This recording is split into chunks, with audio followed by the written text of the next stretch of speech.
Assalamualaikum warahmatullahi wabarakatuh. Perkenalkan, nama saya Agus Sukmatri Mulyono dari kelas PJKR 3A Universitas Singapura Bangsa Karawang dengan nomor NPM 1910 6310 70025. Di sini saya akan menjelaskan tentang implementasi atau pelaksanaan model strategi pembelajaran PENJAS. Yang pertama itu ada pendekatan strategi pembelajaran. Metode pembelajaran ekspositori, yaitu metode pembelajaran yang menekankan kepada proses penyampaian materi secara verbal dari seorang guru kepada sekelompok siswa dengan maksud agar siswa dapat menguasai materi pelajaran secara optimal.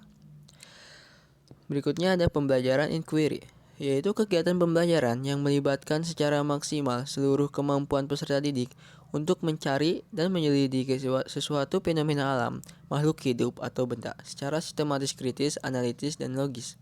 Tujuan utama pembelajaran inquiry adalah mengembangkan sikap dan keterampilan peserta didik, sehingga mereka dapat menjadi pemecah masalah yang mandiri.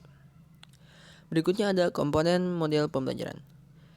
Yang pertama itu ada orientasi.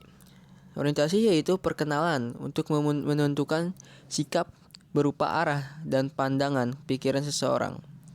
Umumnya masa orientasi diterapkan oleh siswa baru di sekolah atau karyawan baru di sebuah perusahaan. Berikutnya ada sintaks. Dalam dunia linguistik, yaitu ilmu tentang struktur kalimat dan sering dianggap sama dengan grammar, padahal grammar adalah seperangkat peraturan yang menentukan standar penggunaan bahasa yang benar. Tetapi seperti itu.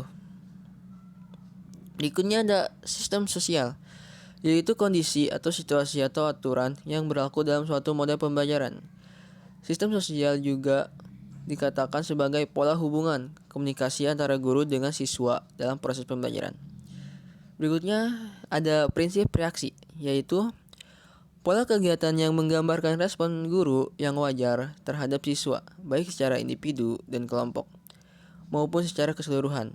Prinsip reaksi berkaitan dengan teknik yang diharapkan oleh guru dalam memberi reaksi terhadap perilaku siswa selama kegiatan pembelajaran, seperti bertanya, menjawab, menanggapi, mengkritik, melamun, mengganggu teman, kurang serius, dan sebagainya.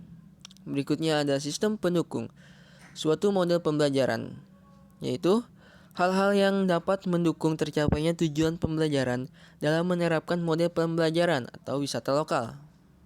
Hal-hal yang dimaksud adalah sarana, bahan, perangkat, dan alat bantu atau media.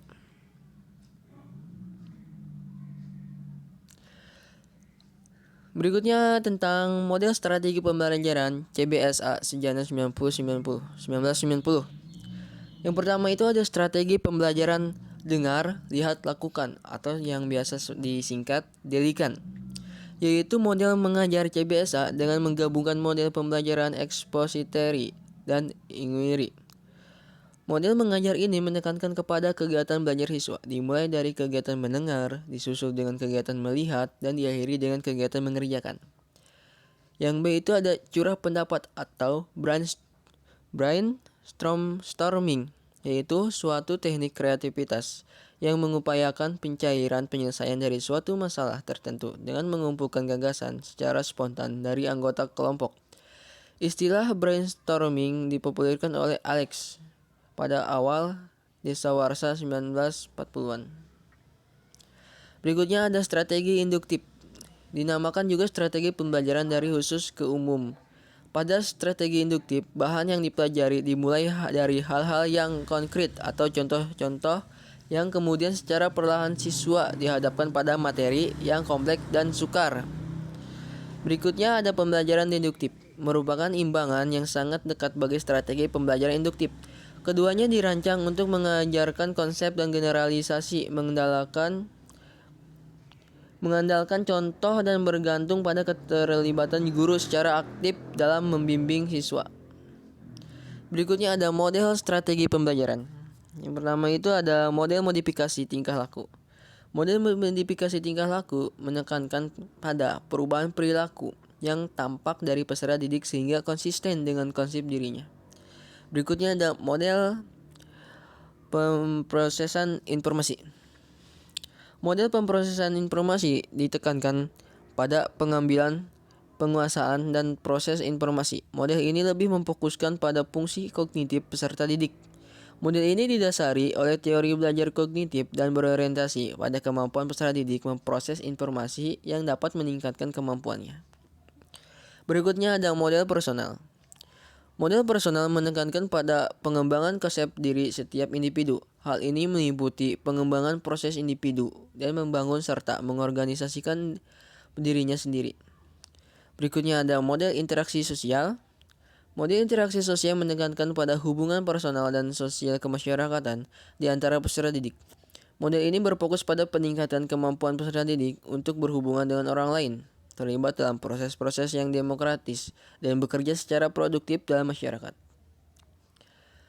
Oke, terima kasih. Cukup sekian dari saya. Kalau ada yang kekurangannya, mohon dimaafkan bila ada kata-kata saya yang kurang dimengerti, yang jelas mohon juga dimaafkan karena manusia tempatnya untuk salah.